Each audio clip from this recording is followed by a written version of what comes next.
ناظرین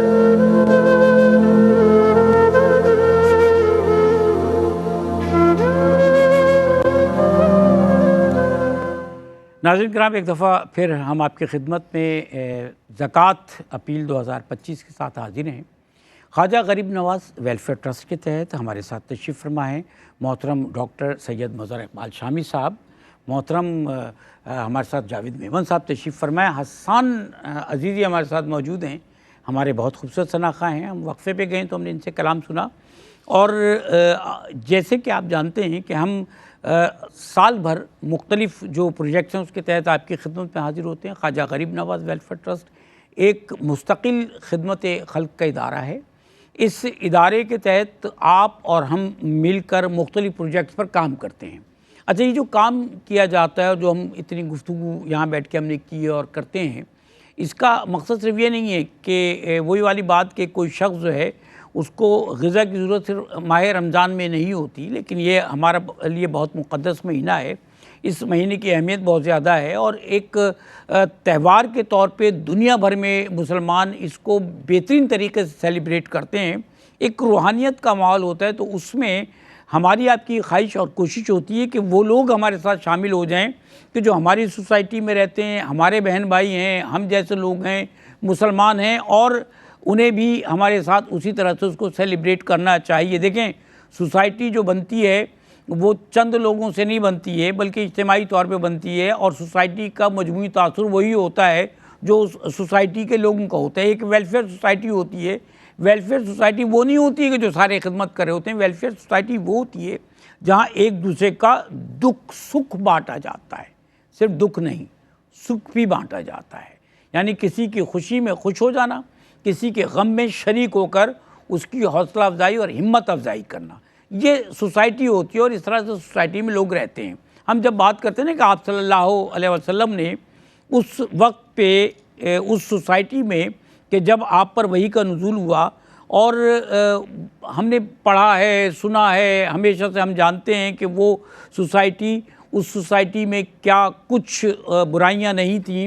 ہم کہتے ہیں کہ جہل کا اندھیرا تھا، جہالت کا اندھیرا تھا، پتہ نہیں کیا کیا برائیاں ہم بتا رہے ہوتے ہیں۔ وہ سوسائٹی ایک دم سے اتنی اچھی کیسے ہو گئی تھی، اور اس سوسائٹی کے اثرات آج تک، یعنی رہتی دنیا تک کیسے اچھے رہیں گے، وہ مثال کیسے بن گئی تھی۔ اس لیے کہ آپ صلی اللہ علیہ وسلم نے اس سوسائٹی میں لوگوں کے کردار تشکیل دیے تھے، کردار بنائے تھے، با کردار انسان بنائے تھے۔ ان لوگوں کو جو ان کا انر تھا، ان کے اندر ان کا ضمیر اور وہ کیفیت کہ جو انسان کو ہمیشہ بھلائی کی طرف لے کے جاتی ہے۔ یاد رکھیے، یہ جو انسان کا سکون ہے نا، یہ سیٹسفیکشن ہمیشہ تخریب سے نہیں ہوتا، تعمیر سے ہوتا ہے۔ سیٹسفیکشن تعمیر سے ہوتا ہے۔ دل کو ٹھنڈک، جس طرح پانی پی لیتے ہیں تو ٹھنڈک پہنچتی ہے، سیراب کر دینے سے، سیراب ہو جانے سے ٹھنڈک پہنچتی ہے، آگ لگا دینے سے نہیں پہنچتی۔ تو دنیا میں اللہ تعالیٰ نے انسانوں کو جس اصل مقصد کے تحت بھیجا ہے وہ یہی ہے کہ وہ انسانوں کی، مخلوقات کی خدمت کرے، اور آپ صلی اللہ علیہ وسلم نے اس سوسائٹی میں لوگوں کو اسی طرف آمادہ فرمایا، اسی طرف آمادہ کیا، اور اسی طرح کا ایک ماحول بنا کے دیا جو آج دنیا بھر میں مثال بنا ہوا ہے۔ ہم کہتے ہیں کہ آپ صلی اللہ علیہ وسلم کی سیرت، صحابہ کرام کی سیرت ہمارے لیے مشعل راہ ہے، تو وہ مشعل راہ اس طرح سے ہے کہ وہاں ہر شخص نے ایک دوسرے کا خیال رکھا۔ آپ صلی اللہ علیہ وسلم کی مجلس میں لوگ اپنے مسائل لے کر آتے تھے، اور وہیں سے لوگ ان مسائل کو حل بھی صحابہ کرام فرما دیا کرتے تھے، کیونکہ ہم یہاں ڈسکس کر چکے کہ آپ صلی اللہ علیہ وسلم کے پاس کوئی جائیدادیں نہیں تھیں۔ آپ صلی اللہ علیہ وسلم کا مال و زر، جائیدادیں صحابہ کرام ہی تھے، اور اللہ کا کرم تھا کہ ایسے لوگ تھے کہ وہاں حضرت ابوبکر صدیق رضی اللہ تعالیٰ عنہ جیسے لوگ تھے، عثمان غنی موجود تھے وہاں پر۔ یہ اللہ تعالیٰ نے ان شخصیات کو آپ صلی اللہ علیہ وسلم کے ساتھ اس لیے شامل فرما دیا تھا کہ ایک مثال قائم کرنی تھی، اور وہ مثال قائم ہو گئی۔ تو ہم اپنی مجلس میں ایسے لوگوں کو اگر تلاش کریں کہ جو ان کا، ہم تو عشر عشیر ہیں نا، جو ان کا سایہ بن کر ہمارے سامنے آئیں، ہمارے وہی اعمال ہوں۔ ہم اپنی سوسائٹی میں لوگوں کی خدمت کرنے کے لیے سال بھر پروگرام بنائیں کہ ہمیں کیا کیا کرنا ہے اور کرنا چاہیے۔ یاد رکھیے کہ ہم اگر صبح اٹھتے ہیں تو صبح سے لے کر شام تک ہماری جستجو یہی ہونی چاہیے کہ ہم لوگوں کے لیے مثال وہ بنیں کہ لوگوں کے مسائل کو حل کریں، لوگوں کے لیے جو ہے ہم مفید ہو جائیں۔ وہ کہا گیا ہے نا کہ تم میں سب سے بہترین انسان وہ ہے جو دوسروں کے لیے فائدہ مند ہے، اور ہم میں سے ہر آدمی یہ ثابت کرنے کی کوشش کرتا ہے کہ وہ بہترین انسان ہے، کیونکہ ہر آدمی کی یہ خواہش ہوتی ہے کہ وہ اپنے آپ کو بہترین ثابت کرے اور وہ اپنے آپ کو بہترین سمجھ رہا ہوتا ہے۔ تو بہترین انسان کے لیے تو بتا دیا گیا اس کی کریکٹرسٹک کیا ہوتی ہے، تو جو دوسروں کے لیے فائدہ مند ہے، جتنا فائدہ مند ہے وہ اتنا بہترین ہے، جو جتنا متقی ہے وہ اتنا بڑا ہے۔ تو ہمیں زندگی میں، اپنی پوری زندگی میں یہ کوشش کرنی ہے، اور یاد رکھیے کہ ہم اگر کوتاہیاں کر گئے ہیں، ہمیں سے ہر شخص جانتا ہے کہ اس کے اپنے اندر کتنی خباثتیں بھری ہوئی ہیں، اگر ہیں تو میں اپنے جیسوں کی بات کر رہا ہوں۔ ہم نے کتنی برائیاں کی ہیں، ہم نے کتنے گناہ کیے ہیں، ہم نے کتنی حکم عدولیاں کی ہیں، تو ہم کم از کم اپنے گناہوں کا کفارہ اس طرح سے ادا کریں کہ اپنے بچوں کی وہ پرورش کر کے چلے جائیں، وہ تربیت کر کے چلے جائیں کہ وہ لوگوں کے لیے فائدہ مند ہو جائیں، مفید ثابت ہو جائیں۔ یہ تو ہم کر سکتے ہیں نا، کیونکہ اچھائی کا مادہ ہر ایک کے اندر موجود ہے، اچھائی ہر ایک کرنا چاہتا ہے، اچھا ہر ایک اپنے آپ کو ثابت کرنا چاہتا ہے۔ تو زبان سے کہنے سے کوئی اچھا ثابت نہیں ہوتا، عمل سے ہوتا ہے۔ اور یہ عمل ایک لمحے کے لیے انسان اگر سوچے کہ وہ کسی کی مدد کیسے کر سکتا ہے، اللہ نے اس پر کیسے کرم فرما دیا ہے، اور پھر وہ دینے والا بن جائے، تو آپ جانتے ہیں، ہم بھی جانتے ہیں، ہم نے دیکھا بھی ہے، پڑھا بھی ہے، سنا بھی ہے، ہو بھی یہی رہا ہے کہ جو لوگ اللہ تعالیٰ کی راہ میں خرچ کرتے ہیں وہ خرچ کرتے چلے جاتے ہیں اور اللہ تعالیٰ ان کو نوازتا چلا جاتا ہے۔ صرف دولت سے، پیسے سے، زر و جواہر سے نہیں نوازا جاتا۔ انسان کا مقام، انسان کا مرتبہ، یہ بھی اللہ تعالیٰ کی دین ہوتی ہے، اور یہ دین اللہ تعالیٰ کی ان لوگوں کے لیے ہوتی ہے جو اللہ کی راہ میں نکل کے، اور اللہ کی راہ میں نکلنے کا مطلب یہ نہیں کہ آپ گھر سے نکلیں کہیں چلے جائیں۔ اللہ کی راہ میں نکلنے کا مطلب یہ ہوتا ہے کہ اللہ کی مخلوق کی خدمت کرنی ہے، جو آپ کے ذرائع ہیں۔ یہاں یہ بھی مطلب نہیں ہے کہ سب کچھ اپنا دے دیا جائے، اس کے حوالے سے بھی بعض جگہ فرما دیے گئے کہ یہ نیکی نہیں ہے کہ آپ سب کچھ دے کر اور خود اپنی فیملی کو ایسے لے کے بیٹھ جائیں۔ ہاں، اس کی لیمٹ بتا دی گئی ہے کہ لازمی طور پہ یہ تو دو، اور ہم وہ لازمی طور والا بھی نہیں دیتے۔ اس کے بعد جو دے سکتے ہو اللہ کی راہ میں، جتنا دے سکتے ہو۔ مثالیں تو یہ ہیں کہ خود پیٹ پر پتھر باندھ لیے اور جو کچھ تھا دے دیا۔ اور ایک وہ تھا نا کہ جب صحابہ کرام جو ہے وہ روزے رکھنے لگے تو آپ صلی اللہ علیہ وسلم نے فرمایا، ہر روز کے روزے، تو آپ صلی اللہ علیہ وسلم نے فرمایا کہ مجھے تو میرا اللہ کھلاتا اور پلاتا ہے، اور پھر انہوں نے فرمایا کہ ایک دن چھوڑ کے روزہ رکھو۔ تو بات یہ ہے کہ ہمیں خدمت خلق کرنی ہے، ہمیں اللہ تعالیٰ نے جو کچھ دیا ہے اس میں تو ایک حصہ نکالیں، لوگوں کی خدمت کے جذبے کے تحت زندگی گزاریں گے، بڑے سیٹسفائی ہوں گے۔ دنیا میں آج ہر خطے میں لوگ سکون تلاش کر رہے ہیں۔ سر، میں آپ سے جاننا چاہتا ہوں، ابھی یہ بات ہوئی تھی کہ وبائیں بہت ہیں، امراض بہت ہیں، اور بلکہ اگر آپ اجازت دیں سر تو پہلے ایک کلام نہ سن لیں ہم، پھر انشاءاللہ یہی سوال میں آپ سے کرتا ہوں۔ حسان، آپ مجھے دیکھنے لگے تھے کہ یار کلام بھی سننا چاہیے، ایک اور نعت شریف عشاء، پھر ہم آپ سے آخر میں منقبت اگر آپ سننا چاہیں گے وہ سنیں گے، ٹھیک ہے؟ سب سے اولا ہمارا نبی، سب سے اولا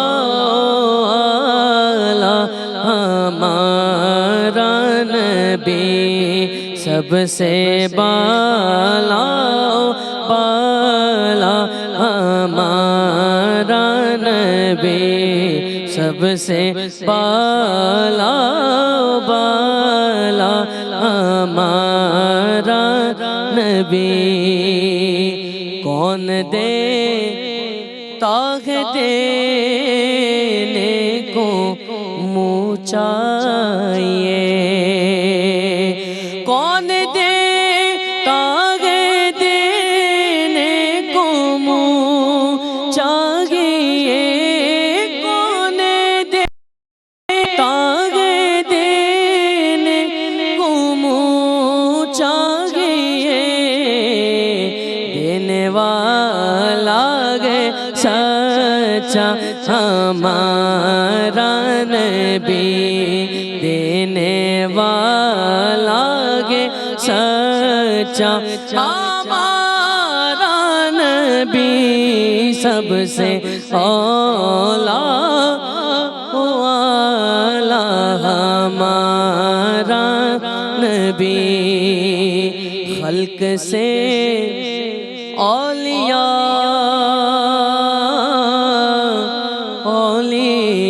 سے رسل خلق سے اولیاء سے رسل خلق سے اولیاء سے رسل اور رسولوں سے اعلیٰ ہمارا نبی اور رسولوں سے اعلیٰ ہمارا نبی غمزدوں کو رضا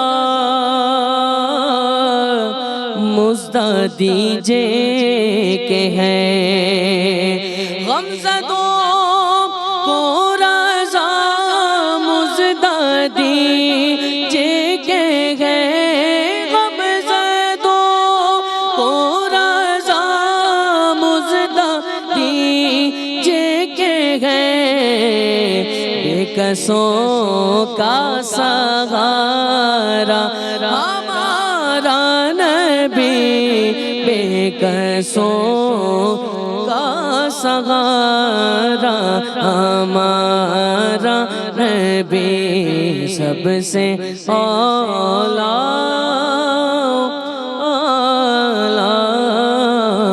ہمارا نبی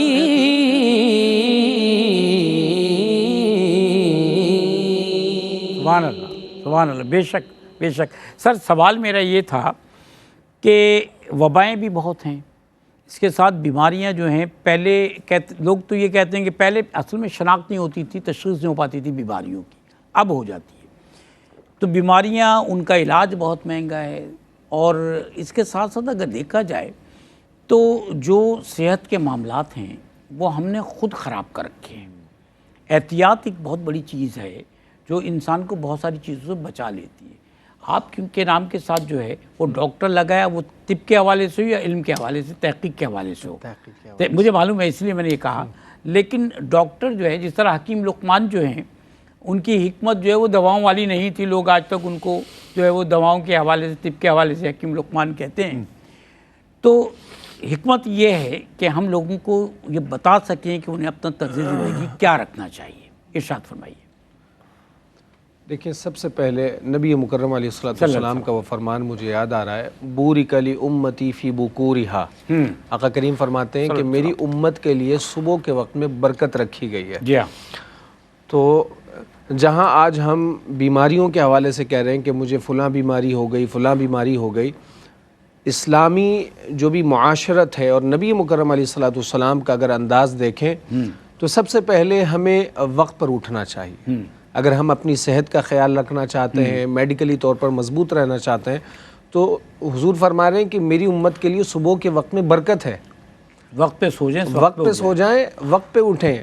ہمارے یہ ہوتا ہے 1 بجے تو ہم ناشتہ کرتے ہیں، پورا نظام انہضام بھی ہمارا ڈسٹرب ہے، جس کی وجہ سے بہت سی بیماریاں رات کو رائڈر بلا کے کھانا کھاتے ہیں آدھی رات، بالکل، اور کھاتی سو جاتے ہیں۔ ہاں، اس سے میڈیکلی طور پر کتنا نقصان ہوتا ہے، اور عبادات بھی متاثر ہوتی ہیں، نماز میں بھی ہم نہیں اٹھ پاتے، اور اس طریقے سے صحت کا بھی نقصان ہے اور بہت ساری بیماریاں پھر جنم لیتی ہیں۔ تو ایک یہ ہے کہ ہم بر وقت سو جائیں اور بر وقت اٹھیں، اور اپنی زندگی میں وہ جو قرآن کریم فرقان حمید کی جو آیت ہے، کلوا واشربوا ولا تسرفوا، کھاؤ پیو اور اسراف نہ کرو۔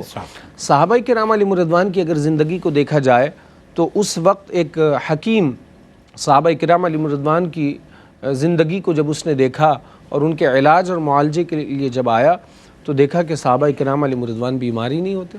بتائیے۔ کہا کہ وجہ کیا ہے کہ بیمار نہیں ہوتے؟ تو معلوم ہوا کہ یہ لوگ قرآن کریم کی اس آیت کریمہ پہ عمل کرتے ہیں، کلو واشربوا ولا تسرفوا، کھاؤ پیو اور اسراف نہ کرو۔ اب ہم اگر لمٹ کھائیں گے اور نظام انہضام کا خیال رکھیں گے اور زیادہ نہیں کھائیں گے تو اس سے یہ ہوگا کہ آپ کا ایک معدہ بھی مضبوط رہے گا، بسیار خوری نہیں کریں گے، میڈیکلی طور پہ بھی آپ مضبوط، بر وقت سونا، بر وقت کھانا اور بر وقت اپنے صحت کا خیال اچھا، میں نے ایک جگہ ایک تحقیق پڑھی تھی، میں آپ کی بات کو سیکنڈ کرنا چاہ رہا ہوں کہ یہ جو فطرت ہے، دین بھی ہمارا فطری دین ہے نا، نیچر اور نیچر کے مطابق ہے۔ جیسے جیسے انسان نیچر سے ہٹتا ہے ویسے ویسے پرابلمز، ہم کہتے ہیں نا گاؤں کی زندگی جو ہے، دیہات کی زندگی جو ہے وہ نیچر کے قریب ہے تو وہاں لوگ کم بیمار پڑتے ہیں۔ وہاں اب مثال کے طور پر ہم کھانا پکا کر کھائیں تو فائدہ مند ہے، گلا کے کھائیں تو نقصان دہ ہے۔ پکا کے کھائیں تو فائدہ مند ہے، گلا کے کھائیں تو نقصان دہ۔ یہ کوکر ہے، یہ جو نان اسٹک برتن ہیں، یہ کیا ہیں؟ یہ گلا کے دیتے ہیں۔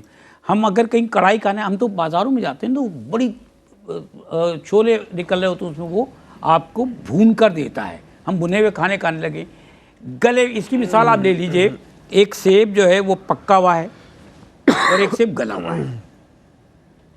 ایک سیب پکا ہوا اور ایک سیب گلا ہوا ہے، نقصان کون سا دے گا؟ گلا ہوا دے گا۔ آپ اس کو چمچے سے کھا لیں گے۔ گلا ہوا فروٹ کھاتے ہیں، گلے کا لفظ ہم کہتے ہیں گلا سڑا، سڑا جلے کے لیے بھی کہا جاتا ہے، گلا سڑا، تو ہم گلا کے کھاتے ہیں۔ گاؤں دیہاتوں میں یا جو نیچر ہے وہ کہتا ہے کہ مٹی کے برتن میں پکائیے، صحیح، بالکل، وہ پکے گا، وہ تیز آنچ پر تیز آگ میں نہیں پکے گا، وہ بھنا ہوا نہیں ہوگا۔ جب ہم نیچر سے دور جاتے ہیں تو ہم پکا ہوا نہیں کھاتے ہیں، ہم گلا ہوا کھانے لگتے ہیں۔ ہم یہ سوچتے ہیں گلے گا کیسے، ایسے ہی سر ٹیسٹ میں ہم آ گئے نا، ٹیسٹ نہیں، وہ ٹیسٹ کہاں ہے سر؟ نہیں، وہ لوگ اپنے اپنے مسالوں کا اور آپ جو کھاتے ہیں نا، دیکھیں وہ ٹیسٹ بن جاتا ہے۔ صحیح بات، پاکستانی بچے ہمارا کو معیار ہی یہ رہ گیا نا کہ پاکستانی بچے کو آپ پاکستانی کھانا کھلائیں گے وہ اس کا ٹیسٹ ہے، جاپانی بچہ جاپانی کھانا کھائے گا، بالکل ایسے ہی۔ اب اس کو کسی بچوں کو آپ جو ہے وہ جلا ہوا کھانا کھلاتے ہیں، جلا ہوا کھانا ہوتا ہے، یہ جلا ہوا کھانا ہوتا ہے جس کو آپ بھنا ہوا کہتے ہیں، بوٹی کالی ہو جاتی ہے، یہ جلا ہوا کھانا ہوتا ہے۔ آپ کو بتاؤں میں بہت سے ممالک میں کھانا بالکل سادہ کھاتے ہیں۔ میں موریشس میں تھا، جی آپ نے بات بڑی اچھی کی کہ وہاں اکثر کھانے جو سبزیاں وغیرہ ملتی، مثلا بھنڈی بھی کھا رہے تھے تو گرین، ہمارے ہاں تو بالکل جلا کے اور بالکل مسالے اتنے ڈالتے ہیں کہ اس کی تاثیر ختم ہو جاتی ہے۔ بہت سے ممالک میں کھانا بالکل سادہ، اور آپ نے میڈیکل کی بات کی، صحت کی بات کی، تو وہاں میں نے دیکھا وہاں کے لوگوں کے، بہت سے ممالک میں ہوگا لیکن خاص طور پہ وہاں کا ذکر اس لیے کر رہا ہوں کہ ابھی میں نے عنقریب جانا بھی ہے اسی مہینے میں، رہ کے بھی آیا، تو وہاں میں نے دیکھا کہ چینی بھی بالکل کم چائے میں، اور کھانے میں نمک بھی نہ ہونے کے برابر۔ اور عرب کے لوگوں کی اگر بات کی جائے، عرب میں بھی میں رہا تو عرب کے لوگوں کا بھی انداز یہ ہے کہ عام طور پہ اکثر اہل عرب بغیر مرچ بغیر نمک کے کھانا کھاتے ہیں، یعنی ہماری بنسبت ہو سکتا ہے کہ وہ مریضوں کا آپ کو کھانا پتہ کہتے ہیں نمک جو ہے وہ انسان کا کردار بناتا ہے، یہ حقیقت ہے، نمک انسان کا کردار۔ نمک حرام کیوں کہتے ہیں؟ یہ فیکٹ بتا رہا ہوں۔ اور نمک جو ہے، آپ نے تو حدیث بھی پڑھی ہوگی، نمک جو ہے وہ کہتے ہیں جو زمین والا نمک ہے نا وہ کھائیں۔ ہمارے یہاں جو پنک نمک ہے وہ کتنے کا ملتا ہے؟ 40-50 روپے کا۔ آپ کو پتہ ہے دنیا میں کتنے کا ملتا ہے؟ دنیا میں $250 کا ملتا ہے، وہ جو ہم 40-50 روپے کا لے کر آتے ہیں، اور وہ پنک نمک جو ہے ہم اس کی جگہ کہتے ہیں آئیوڈائزڈ نمک چاہیے، آئیوڈین ملا ہوا۔ ہم لوگ جو ہیں اگر ہمیں یہ پتہ ہو کہ نمک، یہ فیکٹ بتا رہا ہوں میں کہ نمک جو ہے اس کا، اچھا میں اور بتاؤں انسان کی زندگی میں نمک کی اہمیت یہ ہے، نمک اور پانی۔ آنسو جو ہے جب آپ کی آنکھ سے نکلتا ہے تو وہ کیا ہوتا ہے؟ نمکین ہوتا ہے۔ پسینہ نکلا، زبان لگائیے کیسا ہوگا؟ نمکین ہوگا۔ بعض لوگ نمک استعمال نہیں کرتے۔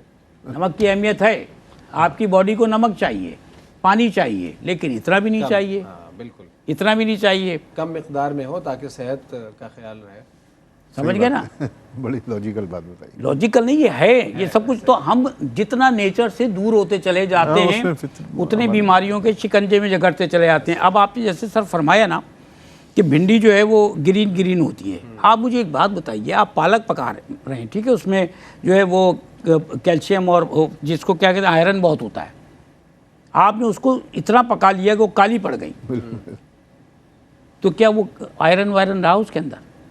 نہیں رہا نا. تو ہر چیز کو, یہ ہم چائنیز کھانے کھاتے ہیں, وہ نہ آئل استعمال کرتے ہیں, نہیں کرتے نا آئل استعمال, وہ جس کو مبلا ہوا کہتے ہیں. اب یہ اور بات ہے کہ ان کے سوپ کو ہم نے سالن بنا دیا, صحیح بات ہے, ایسے ہم نے سالن بنا دیا. تو وہ لوگ جو ہیں وہ اچھا آپ کو میں ایک اور بات بتاؤں کہ کبھی بھی آپ چکن استعمال کرتے ہیں, ایک دفعہ کے بعد ایک سالن سے بچ گیا اس کو سائڈ میں کر لیا, اور دوبارہ آپ جب کڑھائی کھانے جاتے ہیں نا تو پکا ہوا گوشت جو بچا ہوتا ہے نا, ایک دن بچ جاتا ہے. بریانی والوں کا جو بریانی بچ گئی بوٹیاں لگ رہتے ہیں, وہ دوسرے دن آپ کو کڑھائی بنا کے دیتے ہیں, ہمیشہ وہ کالا ہو جائے گا اور سخت ہو جائے گا گوشت. چکن بھی کڑھائیاں ہی وہ بنتی ہیں. تو یہ بات ہم نہیں کرنا چاہ رہے ہیں, کہنا یہ چاہ رہے ہیں کہ نیچر کی طرف انسان آ جائے, نیچر کی طرف آ جائے. اور نیچر جو ہے وہ یہ سکھاتا ہے کہ اللہ کی نعمتوں پہ شکر ادا کیجئے, اللہ کی نعمتوں کو ان نعمتوں کے حساب سے استعمال کیجئے, طب بھی یہی ہے, اور ان نعمتوں کو دوسروں تک پہنچائیے. ایسے ہی سر. تو اب آپ مجھے یہ بتائیے کہ ہمیں جو ہے, ہم وہی بات کر رہے تھے, آپ کی بات ادھوری رہ گئی تھی کہ ہمیں جو ہے وہ بیماریوں سے کیسے بچنا چاہیے. تو خلاصہ کلام یہ ہے کہ ہمیں بر وقت اٹھنا چاہیے, بر وقت سونا چاہیے, اور کھانے پینے میں اسراف نہ کریں. اور اللہ رب العزت نے آپ کو جو دیا ہے وہ, جب آپ مثلاً آپ ریسٹورنٹ بھی گئے ہیں کھانا کھانے کے لیے بیٹھے, اللہ نے آپ کو اتنا دیا ہے, تو جہاں بل 20,000 کا بن رہا ہے اس میں سے چند ہزار آپ غریب کو دے دیں, یا وہ زیادہ آئٹمز منگوانے کے بجائے کم منگوا کے کچھ غریبوں کو آپ بانٹ دیں. آپ کی صحت بھی اچھی رہے گی. تو بالکل آپ کی صحت بھی اچھی رہے گی. بالکل, اس سے آپ کی صحت بھی اچھی رہے گی اور غریب کا بھلا بھی ہو جائے گا. اور زکوٰۃ کا جو ایک نظام ہے نا, تو زکوٰۃ کا نظام یہ ایک دولت کا وہ حصہ جو غریب کی امیر کے پاس ہوتا ہے, وہ غریب کی جانب جب رخ ہوتا ہے تو اس سے غریب کی معاشی حالت بھی بہتر ہو جاتی ہے, اور پھر جو شخص زکوٰۃ دے رہا ہوتا ہے اس کے مال کا بھی حق ادا ہوتا ہے, اور اللہ رب العزت کی رضا بھی اسے مل جاتی ہے, دنیا اور آخرت میں برکت ہے. مال پاک ہو بالکل, آقا کریم علیہ السلام نے فرمایا کہ اپنے مالوں کی زکوٰۃ ادا کر کے اپنے مال کو مضبوط قلعوں کے اندر محفوظ کر لو. تو آپ جب مال دیتے ہیں, زکوٰۃ ادا کرتے ہیں, دراصل یہ مال خرچ تو کر رہے ہیں لیکن وہ آپ کا مال محفوظ ہو رہا ہے. اور ایک روایت سنن ابن ماجہ کی حدیث پاک ہے, سید عالم صلی اللہ علیہ وآلہ وسلم نے فرمایا کہ جب انسان زکوٰۃ ادا کرتا ہے تو حضور فرماتے ہیں کہ اس نے اپنا جو حق تھا مال کا, جو اللہ رب العزت نے اس پر فرض کیا ہے, اس نے وہ مال کی زکوٰۃ ادا کر کے اپنے مال کا حق ادا کر دیا. کیا بات ہے, ماشاءاللہ. اچھا سر آپ بتائیے, ہم بات کریں میڈیکل فیسلٹیز کے حوالے سے. خواجہ غریب نواز ویلفیئر ٹرسٹ نے مختلف وقتوں میں ان مریضوں کے لیے, بیمار مریضوں کے لیے, ضرورت مند مریضوں کے لیے مختلف اقدامات کیے ہیں. سب سے بڑھ کر میں آپ کو یہ بتاؤں کہ ہاسپٹلس کے باہر ہمارے یہاں ایک بہت بڑا مسئلہ یہ ہوتا ہے کہ آپ جائیے بعض سرکاری ہاسپٹلز میں جہاں پر دور دراز علاقوں سے لوگ اپنے مریضوں کو لے کر آتے ہیں, بہتر علاج کے غرض سے بڑے شہروں کی طرف لوگ آتے ہیں. جو مریضوں کے لواحقین ہیں, اٹینڈنٹس ہیں, وہ آپ سوچ نہیں سکتے کہ کس طرح سے ہاسپٹلز کی سیڑھیوں پر اور کوریڈورز میں اور ہاسپٹلز کے باہر فٹ پاتھوں پہ راتیں گزار رہے ہوتے ہیں. آپ بڑے بڑے جو مہنگے ہاسپٹلز ہیں ان میں بھی جائیے, دیکھیں آپ لوگ چادریں بچھائے بیٹھے ہوئے ہوتے ہیں, کیونکہ ہاسپٹل میں مریضوں کے لیے ارینجمنٹ ہوتا ہے, لواحقین کے سونے اور جاگنے کے لیے تو ارینجمنٹ نہیں ہوتا نا. تو ان کے لیے کھانے کا جو ارینجمنٹ, دسترخوان, دیکھیں دسترخوان سب بچھا دیتے ہیں لیکن بائی پرپز ہونا چاہیے. یہ نہیں کہ وہ لوگ بیٹھ کے کھانے لگیں کہ جنہیں وہ عادتاً لوگ کھا لیں. تو میں نے ایک دفعہ اس حوالے سے سوال بھی کیا تھا کہ یہ کھانا 24 گھنٹے کیوں ہے, بڑے ہاسپٹل کے سامنے 24 گھنٹے دسترخوان کیوں ہے؟ تو مجھے جواب یہ ملا تھا اس لیے ہے کہ اگر کوئی شخص پیشنٹ لے کر آتا ہے تو وہ کھانے کے لیے وقت کی پابندی نہیں کر سکتا. آپریشن ہو رہا ہے, کوئی اور وجہ ہے, تو پہلے پیشنٹ ہے نا, جب اس کو فرصت ملتی ہے, انسان اپنی ضرورت سے زیادہ کھاتا بھی نہیں, تو پھر وہ آ کر بیٹھ کے کھا لیتا ہے. بعض لوگوں کا دل نہیں چاہتا ہے کھانے کے لیے, پیشنٹ کی حالت ایسی ہوتی ہے, لوگ ان کو جو ہے آمادہ کر کے لے کر آتے ہیں. تو کہا جو جس وقت آ جائے اس کے لیے. ایک تو یہ نہیں کیے دیکھیں, اور یہ کس سے ہوتی ہے؟ ہمارے جو بہن بھائی ہیں دیکھنے والے, ان کے پیسے سے, خواجہ غریب نواز ویلفیئر ٹرسٹ کے فنڈ سے. کمیونٹی بیس پر آپ کیا سمجھ، دنیا بھر میں ایسا ہوتا ہے کہ کمیونٹی بیس پر جو میڈیکل فیسلٹیز ہوتی ہیں وہ فراہم کی جاتی ہیں. ایک کمیونٹی ہے وہ آپس میں مل کر ایک ایسا ارینجمنٹ کر لیتے ہیں کہ اس کمیونٹی. تو آپ کیا سمجھتے ہیں اس کی کتنی ضرورت ہے، کتنی اہمیت ہے؟ دیکھیں سرکاری طور پہ تو سب جانتے ہیں کہ سہولتیں نہ ہونے کے برابر ہیں. ٹھیک. اور اصل جو آپ کی جو ضرورتیں، جو مڈل کلاس کی ضرورتیں ہیں، وہ اس طرح کمیونٹی ہاسپٹل ہی پوری کرتے ہیں. جی ہاں.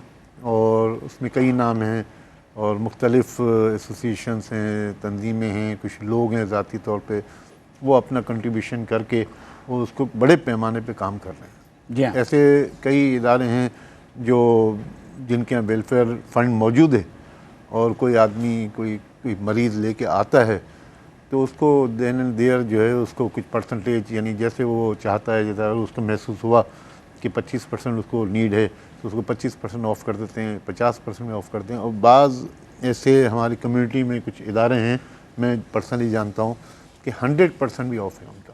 تو دنیا بھر میں یہ ہونا چاہیے کہ کمیونٹی بیس جو ہے وہ اس طرح کے ادارے ہونا چاہیے کہ دیکھیے ضروری نہیں کہ حکومت ہی کریں، لوگوں کو خود بھی اپنی فلاح و بہبود کے لیے جب اس طرح کے معاملات ہوتے ہیں تو لوگوں کو بھی چاہیے کہ وہ اپنے لیے اس طرح کے اجتماعی طور پہ اقدامات کریں. دیکھیں یہ تو ہمارا تو پاکستان ملک یہ ہے کہ اس میں مسائل بہت سارے ہیں اور معاشی حالات بھی بڑے خراب ہیں. دنیا میں اس سے زیادہ برے ہیں سر. نہیں، لیکن اب دیکھیں ایک لنڈن میں ایک ہاسپٹل ہے، ایلنگ ہاسپٹل، اور اس کے جیسے ہمارا سول ہاسپٹل ہے ایسے وہ ایلنگ ہاسپٹل ہے. آپ اس میں دیکھیں کہ شہر سے 9 بسوں کے روٹ اندر آتے ہیں اور مریضوں کے لیے اتنی سہولت ہے کہ وہ اپنی جگہ پہ اپنے وارڈ پہ اترتا ہے آ کے. اور اس سے پہلے ایسا رہا ہے وہاں کہ کوئی غیر ملکی آ جائے، چاہے وہاں کا کوئی مقامی آ جائے، اس کے لیے علاج بالکل فری تھا. اب تھوڑی ریسٹرکشن نظر آ رہی ہیں. اچھا یہ بھی کمیونٹی ہے نا، مقابلہ اس سے نہیں کر سکتے، کر ہی نہیں سکتے. نہیں وہ تو نہیں کر سکتے، لیکن یہاں تو ہم اتنا تو کر سکتے ہیں نا کہ کوئی شخص اگر ایمرجنسی میں آ جاتا ہے. میں جاوید صاحب آپ کو ایک بات بتاؤں، آپ کی باتیں 101% درست ہیں. ہم سول ہاسپٹل کی بات کریں، ہمارا جو سول ہاسپٹل ہے وہ پاکستان کا سب سے بڑا ٹراما سینٹر ہے. بالکل. ٹھیک ہے. اس سول ہاسپٹل میں جو یہ گردوں کی ٹرانسپلانٹیشن اور یہ وہ ہونے لگی، جس کے لیے لوگ پہلے پاکستان سے باہر جاتے بالکل ہیں. سب سے بڑا ادارہ ہے. ڈائلیسس دن میں میرے خیال میں سینکڑوں نہیں ہزاروں ہو رہے ہیں. لیکن ہم بات کریں اگر لندن کی اور ہم بات کریں پاکستان میں، تو وہاں کی آبادی کم ہے اور وہاں کے وسائل بہت ہیں. یہاں پر ایک ادارہ آپ جب قائم کرتے ہیں نا تو اس پر ہزاروں لوگ جو ہیں ان کا. پھر ہمارے پاس غذائی جو ابھی ہم نے اتنے بڑے بڑے لیکچر دیے ہیں بیٹھ کے، ہمارے پاس غذائی معاملات بھی ایسے ہیں کہ ہم ان ہائیجینک چیزیں، ہمارے یہاں پانی کا مسئلہ ہے. ہم یہ سمجھتے ہیں کہ جو پانی ہم پی رہے ہیں بس ہم تو پیتے ہی ہیں، پانی اندر جاتا ہے تو یہ نہیں بتاتا ہے کہ میں کیا کر رہا ہوں. صحیح بات ہے. پانی یہ کبھی نہیں بتاتا ہے میں کیا کر رہا ہوں. پانی جب کر چکا ہوتا ہے تو پتہ چلتا ہے کہ وہ کیا کر رہا ہے. تو ہمیں خود دیکھنا چاہیے کہ اگر ہم پانی اٹھا رہے ہیں، پی رہے ہیں، تو یہ پانی کہاں سے آیا اور کیسا پانی ہے یہ ہمیں پتہ ہونا چاہیے. یہ انسان کو اللہ تعالیٰ نے شعور دیا ہے نا، اگر ہمیں مل سکتا ہے بوائل کر کے پی سکتے ہیں. صحیح بات ہے. تو ہمارے پاس پھر ہم لوگ کچھ اور بھی کرتے ہیں سر. ہم لوگ پیسے زیادہ کمانے کے لیے مرچوں میں کچھ ملا دیتے ہیں، دھنی میں کچھ ملا دیتے ہیں. لوگ وہ کھا رہے ہوتے ہیں، برادے کھا رہے ہوتے ہیں. اللہ رحم. رمضان آ رہا ہے، میں نے آپ کی بات کاٹ دی تھی. اب ایک جو ہے وہ نصیحت ضرور کروں لوگوں کو جنہوں نے ابھی سے کیلے جو ہیں وہ غائب کر دیے مارکیٹ سے. ہر چیز غائب ہو جائے گی. وہ چلے گئے کولڈ اسٹوریج میں چلے گئے اور پھر رمضان شریف آئے گا تو ہر چیز مہنگی ہو جائے. ان کے لیے بات کریں سر. دیکھیں یہ تو احساس کی بات ہے کہ اگر آپ اس کو محسوس کرتے ہیں، پیسے تو لوگ کما ہی لیتے ہیں کسی نہ کسی طریقے سے. وہ پیسہ بچتا کہاں ہے؟ نہیں، اگر بچتا بھی ہے کچھ وقتی طور پہ یا اگر اس کو کچھ سہولت مل بھی جاتی ہے تو میں سمجھتا ہوں کہ اللہ کے یہاں بہت بڑا گناہ گار ہے. اللہ تعالیٰ یہی نکلوا دیتا ہے وہ پیسہ. وہ بھی سب راستے بن جاتے ہیں اس کے، لیکن وہ خود بے چین ہوتا ہے اندر سے. اب پیسے کمانا تو کوئی اتنی بڑی چیز نہیں ہے. لوگ مانگ کے بھی کما لیتے ہیں، لوٹ کے بھی کما لیتے ہیں، ہر طریقے سے کما لیتے ہیں. لیکن جو حق حلال سے جو طریقے سے کماتے ہیں ان کے لیے اللہ تعالیٰ نے اجر و ثواب بھی رکھا ہوا ہے اور ان کی ضرورتیں پوری ہو جاتی ہیں. اور میں سمجھتا ہوں کہ یہ جو غریب لوگ ہوتے ہیں